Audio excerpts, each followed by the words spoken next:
Welcome to DROD'S MMA and Boxing. Deontay Wilder knocked out Gerald Washington, but did he do enough?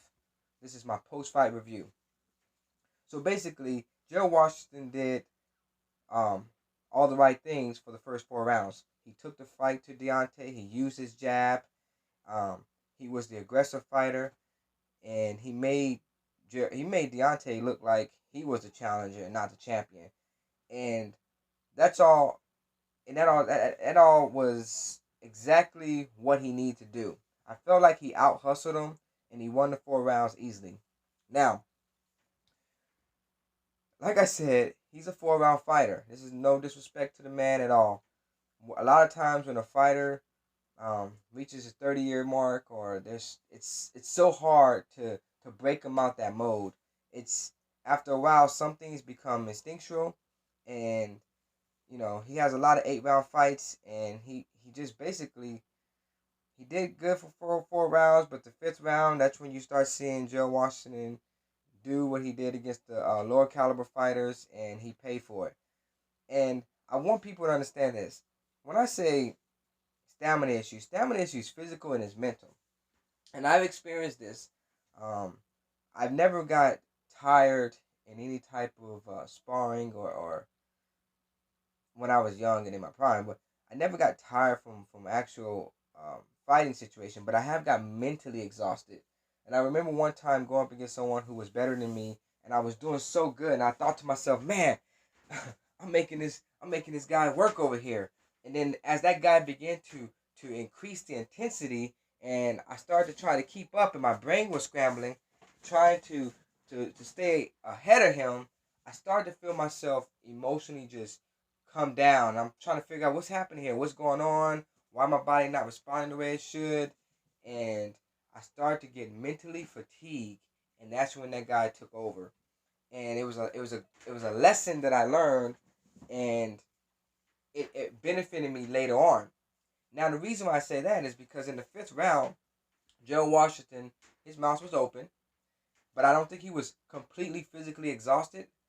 But what he was doing differently in the fifth round opposed to the previous rounds was he was just coming forward. He wasn't really landing any punches, or he wasn't even trying to throw any punches. And I noticed that he was just coming forward. And what Deontay was doing was Deontay was picking up the intensity, and he was landing his jab. And Gerald did what the instinctual thing, which was go back to the ropes. It looked like to me he was going for it because that's what he was told to do, but it wasn't something that was first nature, and so he ended up going back to the ropes. And Deontay did to Gerald what Gerald should have did to him. He took advantage of the opportunity and he knocked him out. He threw his right hand. A lot of times when Gerald got Deontay to the ropes, he would not let that right hand go. And the whole fight, I'm thinking to myself, bro, you're doing a good thing. You're doing a good job. You landing that jab. You throwing that jab. And I'm like, USC alumni, come on, brother. Throw that right hand. He just would not let that right hand go. And finally, when Deontay, being the more seasoned veteran, he saw his opportunity and he took advantage of it. I thought he was going to probably throw that right hand more in the 6th or 7th round, but he took the opportunity and said, hey, let's get this man out of here right now. He did what he was supposed to do. Now, Deontay, in my opinion, he looked wild. He looked confused. He didn't have the footwork.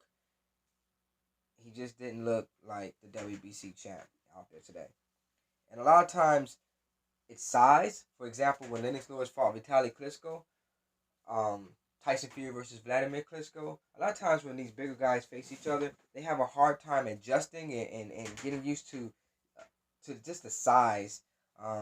But by him having being more skilled, having more fights, being the seasoned veteran, giving his amateur pedigree, and he did fight taller people in the amateurs, I expected more. And I can't let anyone use size as an excuse. He's the higher caliber fighter.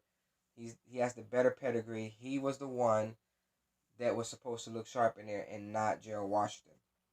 The other thing I thought of is maybe he was underestimating Gerald Washington, and that's highly likely. Like I said, he knew Gerald Washington was a 4 round fighter, and he I think he probably thought that he had that cushion that, okay, maybe if I lose the beginning rounds, then I always have the later rounds to fall back on. I couldn't hear the corner. I don't know what the corner was saying. I don't know. We weren't privy to that. But I will say this much. He did not look sharp.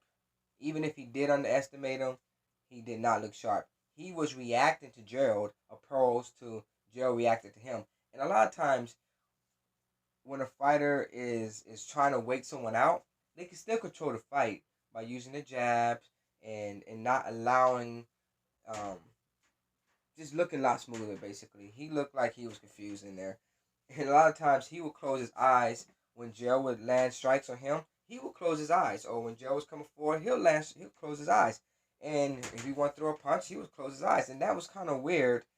Um, I don't know. I mean, it's hard for me to say why he was doing that, but he can't do that if he's going to fight these higher upper guys, and also know that his arms are wide, basically, and that's how Joe was able to land that jab so effectively. He cannot do that against a guy like Luis Ortiz or Anthony Joshua. He got to get those arms in. Those arms were so wide, and when those arms are wide, you got to think like this. His arms are already long. If his arms are that wide, the chances of him being able to get them close to home to block a shot or to be able to land another punch in a combination, it's very slim because the distance to cover is a lot greater. And another thing I noticed was, I mean, when he did punch, his hands were down. That's something he's going to have to fix too. Fighting, when I say someone is cherry picking, I mean this. When a fighter is coming up the ranks, they fight C-level fighters, they fight B-level fighters, they fight A-level fighters. When they increase their competition, it's a test. It's a learning curve in order to help them get to that level. I think he missed those steps because he's still doing the same things that he was doing in the amateurs. He never grew. And the only thing I can think of him not growing is because he wasn't tested.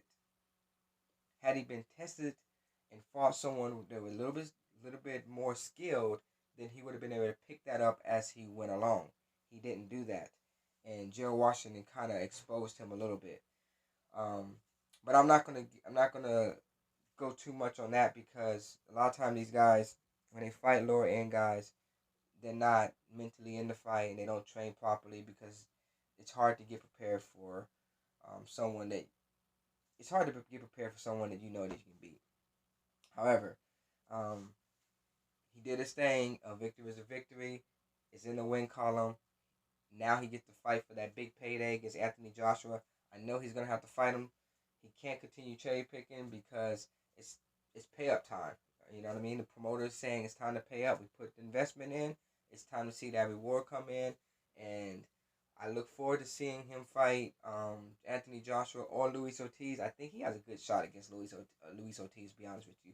But um, Anthony Joshua, I don't know. Not fighting the way he fought tonight. He's got to get that footwork in control. He's got to be more balanced. But other than that, this is DROD'S MMA and Boxing. If you like what you hear, hit the subscribe button. Leave a comment at the bottom. Tell me what you think.